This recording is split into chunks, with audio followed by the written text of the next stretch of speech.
Hello दोस्तों, मुझे उम्मीद है कि आप सभी अच्छे होंगे। दोस्तों, अब हम डिस्कशन करने वाले हैं बैंक निफ्टी के बारे में। कल के लिए हमारी क्या स्ट्रेटजी रहनी चाहिए, किस तरीके से हम प्रॉफिट बना सकते हैं, उससे पहले कुछ आज के लॉजिक हम यहाँ पे समझने की कोशिश करते हैं। यहाँ पे आप देखेंगे 5 मिनट का टाइम फ्रेम लगा हुआ है। इसका मतलब हम यहाँ पे कुछ लॉजिक डिस्कशन करने वाले हैं। जैसे कि गैप डाउन ओपनिंग हुई, मार्केट ने आपको एक बेयरिश कैंडल दिखाई, एक नेगेटिव मोमेंटम दिखाया, आपको यहीं से ही सेलिंग अपॉर्चुनिटी मिल गई। और ध्यान से एक बात समझना, नीचे की तरफ 39,000 एक काफी इंपॉर्टेंट लेवल आपको बताया गया था। ये भी बताया गया था कि इस जोन में जाते ही आपको अपनी प्रॉफिट बुकिंग करनी है और फिर वहां पे देखना है क्या प्राइस एक्शन बन रहा है। काफी लोगों के कमेंट ये आ रहे हैं, तो आज मैं आपको यहाँ पे ये भी चीज दिखाए बता देता हूँ कि प्राइस एक्शन की पहचान हम किस तरीके से करते हैं या किस सिचुएशन पे हम करते हैं। यहाँ पे कुछ चीजें हम वो भी डिस्कस करेंगे। अब ध्यान से देखो, यहाँ पे हम क्या ऑब्जर्व करें। चलो, यहाँ पे तो आपको सेलिंग अपॉर्चुनिटी मिली, फिर मार्केट ने कुछ रिटेस्ट किया।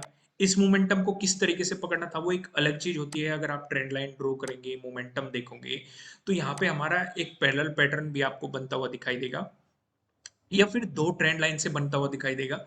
पर लेकिन हम जो मेन फोकस करेंगे वो 39,000 पे करेंगे।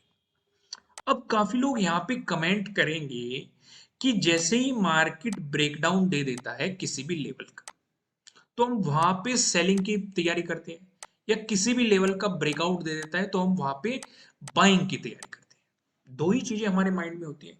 लेकिन मैं आपको एक बात हमेशा कहता हूं कि एंट्री लेने से पहले बाइंग साइड हम रेजिस्टेंस देखेंगे, सेलिंग साइड हम सपोर्ट देखेंगे। तो हमारे लिए इंपॉर्टेंट सपोर्ट क्या है? हमारे लिए जरूरी ये नहीं है कि मार्केट हमें 39,000 का ब्रेकडाउन दे रहा है। हमारे लिए जरूरी ये है कि 39,000 के ब्रेकडाउन से नीचे ही 17 का डे लो पड़ा हुआ है, यानी कि प्रीवियस डे लो पड़ा हुआ है। तो यहां पे भी मार्केट सपोर्ट ले सकता है, और मार्केट ने यहीं पे ही सपोर्ट लेके बाउंस किया है। तो यहाँ पे ये भी सवाल उठता है, क्या हम बाइंग कर सकते हैं? बिल्कुल भी नहीं। बाइंग के लिए हमारे लिए जरूरी क्या है? ध्यान से समझना, एक एक जो मैं आपको लॉजिक बता रहा हूं, ये काफी एक्सपीरियंस की चीज है। ध्यान से समझा करो और इसी बात पे लाइक कर दिया करो। आप लाइक नहीं करते। यहाँ पे आप देखेंगे ये जो ट्रेंड लाइन आपको यहाँ पे दिखाई दे रही है, इसका जब तक हमें ब्रेकआउट नहीं मिलता, और जो ये लास्ट स्विंग बना हुआ है इसका ब्रेकआउट नहीं मिलता, तब तक बाइंग अपॉर्चुनिटी नहीं क्रिएट होती। समझ में आया? जो ये सेलिंग मोमेंटम चल रहा था, ये हमारे लिए प्रॉफिट बुकिंग हो सकती है 39,000 पे। लेकिन हमारे लिए बाइंग कब होगी? जो ये एक ट्रेंड लाइन बनी हुई है इसका ब्रेकआउट चाहिए हमें, साथ ही साथ में जो लास्ट स्विंग बना हुआ है उसका भी ब्रेकआउट चाहिए। और ध्यान से एक बात और नोटिस करो, जो ये लास्ट स्विंग बना हुआ है मार्केट ने इसका ब्रेकआउट भी दिया और फिर वापस आया, इसकी रेस्पेक्ट की, इसे रिटेस्ट किया, फिर मोमेंटम दिखाया। यानी कि बाइंग की भी अपॉर्चुनिटी दी है मार्केट ने आपको, सेलिंग की भी अपॉर्चुनिटी दी है। ठीक वैसे ही यहां पे हमने ब्रेक डाउन पे सेलिंग पोजीशन क्यों नहीं ली? क्योंकि नीचे ही हमारा 17 का डे लो पड़ा हुआ था। इसे हम किस नाम से जानेंगे भाई? हमारे लिए तो आज के लिए प्रीवियस डे लो हो जाएगा।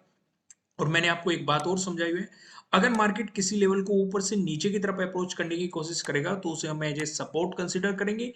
अगर नीचे से ऊपर की तरफ अप्रोच करने की कोशिश करेगा तो उसे रेजिस्टेंस की तरह अप्रोच करेंगे हम।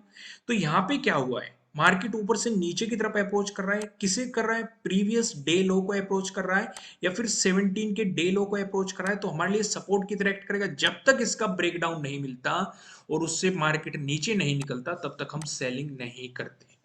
तो समझ में आ गया लॉजिक? क्योंकि काफी लोग ये कंफ्यूजन क्लियर हो जाएगा कि 39,000 के ब्रेकडाउन पे हमने सेलिंग क्यों नहीं की। क्यों नहीं की? क्योंकि नजदीकी हमारा कौन सा लेवल पड़ा हुआ है? नजदीकी हमारा यहाँ पे एक सपोर्ट लेवल पड़ा हुआ था। आइए कल का डिस्कशन करते हैं कि कल के दिन हम किस तरीके से प्रॉफिट बना सकते हैं। उम्मीद है आपको लॉजिक पसंद आ रहे होंगे। आप कमेंट करके भी बता सकते हैं, हम इन लॉजिक को रिमूव भी कर सकते हैं। ये मैं अपनी नॉलेज आपके साथ शेयर करने के लिए, जिससे आपकी स्किल पॉलिश हो सके, आपकी नॉलेज इंक्रीज हो सके, आपको हमारे एक्सपीरियंस मिल सके, तो वो चीजें मैं आपके साथ शेयर करता हूँ। अगर आपको पसंद नहीं आती तो इस पार्ट को हम हटा भी सकते हैं, ऐसा कुछ कंपलसरी नहीं है। वो तो मैं शेयर कर देता हूँ, तो आप वो भी कमेंट करके बता सकते हैं कि लॉजिक को हमें कंटिन्यू करना चाहिए कि नहीं करना चाहिए। फिलहाल यहाँ पे ध्यान दो, यहाँ पे आपको दो रेड लाइन दिखाई दे रही है। ऊपर लेवल लाइन की बात करेंगे 39,512 की दिखाई दे रही है, जो कि हमारे लिए क्या है? 20 का डे हाई है। ये चीज ध्यान में आ रही है। 20 का डे हाई है, यानी कि कल के दिन ये हमारे लिए क्या बन जाएगा, प्रीवियस डे हाई बन जाएगा। तो यानी कि इसके ब्रेकआउट पे हमारा एक इंपॉर्टेंट स्ट्रेटजी एक्टिवेट होगी, प्रीवियस डे हाई के ब्रेकआउट वाली स्ट्रेटजी आपको यहाँ पे एक्टिवेट होती हुई दिखाई देगी। पहली चीज आपको समझ में आ गई। दूसरा डिस्कशन करते हैं। दूसरी लाइन को अगर आप देखेंगे ये 39,147 की है। अब इस लाइन को क्यों लिया गया है, इस लाइन के पीछे भी बहुत बड़ा रोल है जो मैंने आपको पहले भी समझाया था, आज भी मैं आपको समझा देता हूं। अगर आप 20 पे फोकस करेंगे, इस लाइन पे हमें आज भी सपोर्ट देखने को मिला है, ब्रेकडाउन देने के बाद इंपॉर्टेंट रेजिस्टेंस देखने को मिला है, फिर से ब्रेकआउट देने के बाद सपोर्ट देखने को मिला है। वही सिचुएशन हमने 17 को देखी थी, वही सिचुएशन हमने 16 को देखी थी, वही सिचुएशन हमने 14 को देखी थी। इवन 14 का डे लो भी इस जोन में पड़ा हुआ है। तो हमारे लिए अगर मार्केट नीचे जाना चाहता है तो इस लेवल का ब्रेकडाउन कंपलसरी हो जाता है, और नीचे की तरफ बड़ा टारगेट नहीं है। मैं फिर से रिपीट कर रहा हूं, नीचे की तरफ ज्यादा बड़ा टारगेट नहीं है, 39,000 ही हमारे लिए टारगेट है। उस जोन में जाते ही हम अपनी प्रॉफिट बुकिंग स्टार्ट कर देंगे। यहां तक सिचुएशन समझ में आई। फिर वहां पे देखेंगे कि 39,000 पे क्या प्राइस एक्शन क्रिएट हो रहा है। हो सकता है आपको हैमर नजर आ जाए, हो सकता है आपको पिन बार बुलिश कैंडल नजर आ जाए, कुछ भी सिचुएशन क्रिएट हो सकती है। या फिर हो सकता है यहां पे आपको एक बेहतरीन वॉल्यूम नजर आ जाए, या फिर मार्केट इसका ब्रेकडाउन देके नीचे चल दे, या फिर कुछ टाइम स्पेंड करके मार्केट थोड़ा सा साइडवेज हो जाए फिर ब्रेकडाउन दे दे। तो यानी कि क्या प्राइस एक्शन क्रिएट हो रहा है उसी के अकॉर्डिंग हम अपनी पोजीशंस मार्केट में लेंगे। सिचुएशन क्लियर होगी। अब एक एक स्टेप बाय स्टेप हम समझने की कोशिश करते हैं। पहला डिस्कशन करेंगे, अगर फ्लैट ओपन होके पॉजिटिव मोमेंटम दिखाता है मार्केट। इसका डिस्कशन करने से पहले मैं आपको एक चीज और दिखाता हूं। वन डे के टाइम फ्रेम पे चलते हैं हम। वन डे के टाइम फ्रेम पे मुझे क्या इंटरेस्टिंग नजर आ रहा है, ध्यान से देखो। जनवरी के लास्ट में और फरवरी के फर्स्ट वीक में हमें इस जोन पे एक सपोर्ट देखने को मिला था। बार बार अगर आप देखोगे हर एक कैंडल के नीचे आपको लोअर शैडो दिखाई देगी, और मार्केट ने वहां से बाउंस किया था, एक मोमेंटम दिखाया था। वही सिचुएशन हमें यहां पे देखने को मिल रही है। तो चीजों को हमें इस तरीके से रिलेट नहीं करना, हमें तैयार रहना है कि मार्केट अगर बाउंस करेगा तो किस लेवल के बाद बाउंस कर सकता है। यहां पे वो चीज इंपॉर्टेंट है, वो है 40,000 का ब्रेकआउट। अगर मार्केट 40,000 का ब्रेकआउट देके ऊपर प्राइस सस्टेन कर देता है तो वहां पे हम सोचेंगे बाइंग की अपॉर्चुनिटीज हम ढूंढना शुरू करेंगे। ठीक वैसे ही अगर हम देख रहे हैं 39,000 का मार्केट ने अभी प्रॉपरली ब्रेकडाउन नहीं दिया है, उस लेवल पे हमें लोअर शेडोज दिखाई दे रही है हर एक कैंडल में, यानी कि मार्केट उस लेवल पे सपोर्ट लेने की कोशिश कर रहा है। ये चीज हमें यहाँ पे समझ में आ रही है। तो ठीक वैसे ही जब तक 39,000 का प्रॉपरली मार्केट ब्रेकडाउन नहीं देता, प्राइस सस्टेन नहीं करता, तब तक हम सेलिंग अपॉर्चुनिटीज पे फोकस नहीं करेंगे। जैसे ही 39,000 का हमें ब्रेकडाउन मिलता है, प्राइस नीचे सस्टेन करता है, तो वहां से हम सीधा सेलिंग अपॉर्चुनिटीज पे फोकस करना शुरू कर देंगे। सिचुएशन क्लियर हो गया, हम वापस वहीं पे आते हैं 15 मिनट के टाइम फ्रेम पे और चीजों को समझने की कोशिश करते हैं। यहाँ पे हम क्या डिस्कशन कर रहे थे, अगर फ्लैट ओपन होकर मार्केट आपको दिखाता है पॉजिटिव मोमेंटम, उस सिचुएशन पे हम इंतजार करेंगे। हमें जो चाहिए 20 के डे हाई का ब्रेकआउट चाहिए, यानी कि 39,512 का ब्रेकआउट चाहिए, यानी कि प्रीवियस डे हाई का हमें ब्रेकआउट चाहिए। देखो चीजें सेम ही है, लेकिन समझना आपको ही पड़ेगा। यही हमारे लिए 20 का डे हाई भी है, यही हमारे लिए प्रीवियस डे हाई भी है।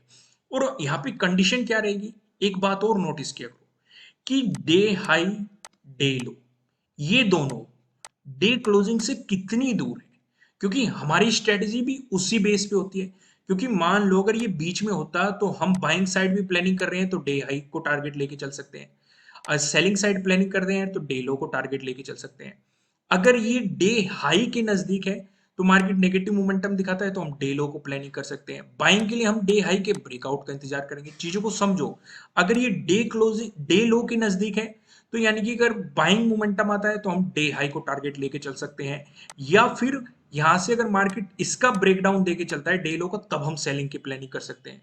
तो इसका एक बहुत बड़ा रोल है डे क्लोजिंग का, और काफी लोग इसी चीज पे फोकस नहीं करते। जैसे हम यहाँ पे क्या नोट कर रहे हैं, 20 का जो डे हाई है और डे क्लोजिंग है काफी नजदीक है as compare to day low. Day low में काफी डिफरेंस है। तो यानी कि अगर बाइंग साइड मोमेंटम आया तो हम डे हाई के ब्रेकआउट का भी इंतजार करेंगे, तभी हमारी स्ट्रेटेजी एक्टिवेट होगी। और उस सिचुएशन पे भी हमारे लिए ऊपर की तरफ भी ज्यादा बड़ा मोमेंटम अभी नजर नहीं आ रहा है, एक ज्यादा बड़ा टारगेट नजर नहीं आ रहा है, क्योंकि सेम रेजिस्टेंस हमने 17 को फेस किया था।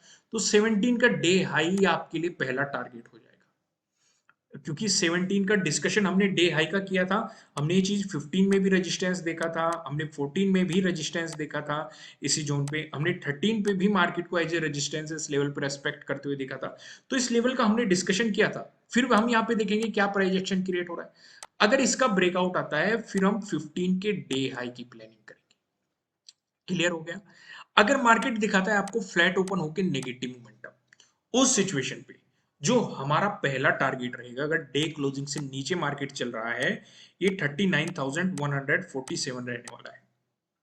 अगर मार्केट इसका ब्रेकडाउन दे देता है तो 20 का डे लो या 17 का डे लो सेम ही जोन में पड़े हुए हैं, लेकिन 39,000 के पास जाते ही हम प्रॉफिट बुकिंग स्टार्ट कर देंगे। फिर वही बात कि हमारा क्या प्राइस एक्शन क्रिएट हो रहा है, उसके अकॉर्डिंग हम अपनी नेक्स्ट पोजीशन लेंगे। लेकिन अगर 39,000 का आपको ब्रेकडाउन मिला तो 16 में जो ये सपोर्ट लेवल बना है 38,800, ये आपके लिए टारगेट हो सकता है। इसका ब्रेकडाउन आया तो 16 का डे लो आप टारगेट लेके चल सकते हैं। फिलहाल यहाँ पे एक और डिस्कशन करते हैं। अगर मिलती है आपको गैप अप ओपनिंग, अब यहाँ पे चीजों को समझने की कोशिश करना। भाई पहली जो हम कंडीशन डिस्कस करेंगे, मान के चलो जो डे हाई है हमारा, डे हाई आपको यहाँ पे दिखाई दे रहा है 20 का डे हाई, इसी के आसपास आपको गैप अप ओपनिंग देखने को मिल रहा है। थोड़ा बहुत ऊपर हो सकता है, थोड़ा बहुत नीचे हो सकता है, सेम लेवल पे हो सकता है। अगर मार्केट यहाँ पे इसका ब्रेकआउट देके ऊपर चलता है तो उस सिचुएशन पे हमारे लिए टारगेट तब भी 17 का डे हाई ही रहने वाला है। फिर से ध्यान से समझो, 17 का डे हाई हमारे लिए टारगेट रहेगा, इसका ब्रेकआउट आया तब ऊपर के टारगेट हमारे लिए रहेंगे, जो भी मैंने आपको बताए थे। फ्लैट ओपन होके पॉजिटिव मोमेंटम आया तो क्या ऊपर की तरफ टारगेट रहेंगे। अगर ज्यादा बड़ी आपको गैप अप ओपनिंग देखने को मिलती है, उस सिचुएशन पे हम बाइंग को अवॉइड करेंगे। उसके पीछे का लॉजिक क्या है, एक तो देखो 17 का डे हाई हमारे लिए रेजिस्टेंस की तरह एक्ट कर रहा है, यहीं पे हमें 14 का भी डे हाई देखने को मिला था, और ऊपर की तरफ एक इंपॉर्टेंट लेवल हो गया 40,000।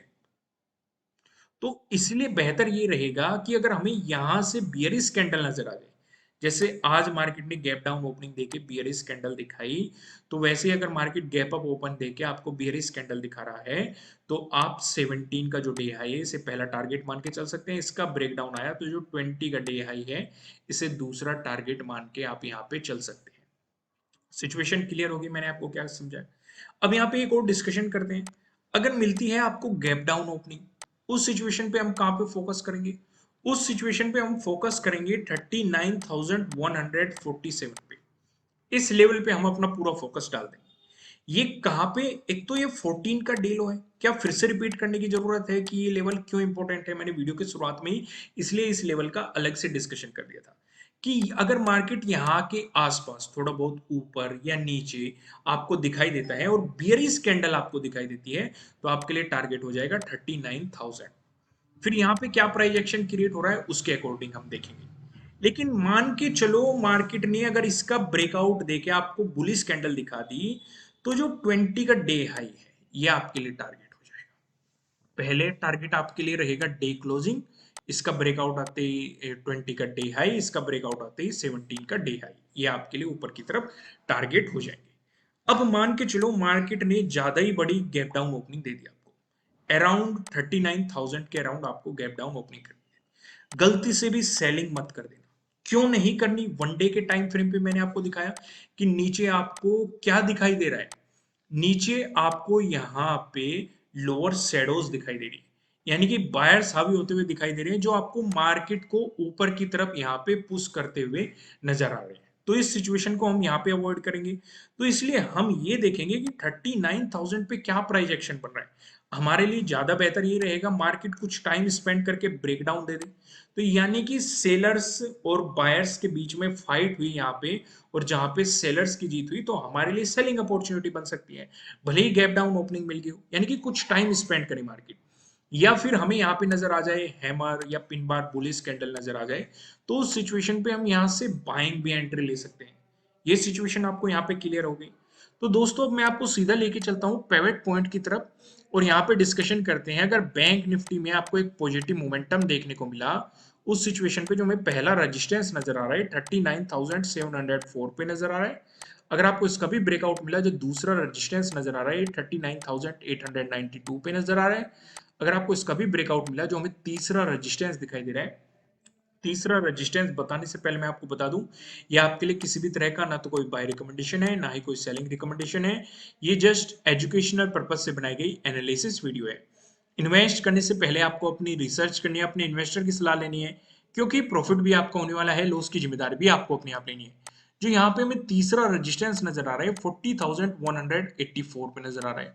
वहीं बात करें बैंक निफ्टी में, अगर आपको देखने को मिला एक नेगेटिव मोमेंटम, उस सिचुएशन पे जो हमें पहला सपोर्ट नजर आ रहा है 39,113 पे नजर आ रहा है। अगर आपको इसका ब्रेकडाउन मिलता है, जो हमें दूसरा सपोर्ट नजर आ रहा है ये 38,925 पे नजर आ रहा है। अगर आपको इसका ब्रेकडाउन मिलता है, जो हमें तीसरा सपोर्ट नजर आ रहा है 38,633 पे आपको यहाँ पे तीसरा सपोर्ट देखने के लिए मिल रहा है। दोस्तों इस वीडियो को लाइक कीजिएगा, लाइक टारगेट में रखता हूँ 5000 लाइक का। और कमेंट करके मुझे जरूर बताएगा एनालिसिस कैसे लग रहे हैं, लॉजिक मुझे इंक्लूड करने चाहिए कि नहीं, वो भी आप कमेंट करके बता सकते हैं। नए हो चैनल को सब्सक्राइब कीजिएगा और बेल आइकन प्रेस कीजिएगा, जिससे आपको आने वाली वीडियोस के नोटिफिकेशन मिल सकेंगे। फिलहाल इस वीडियो में इतना ही, फिर मिलेंगे किसी नेक्स्ट वीडियो में किसी अच्छे कंटेंट के साथ। Thank you.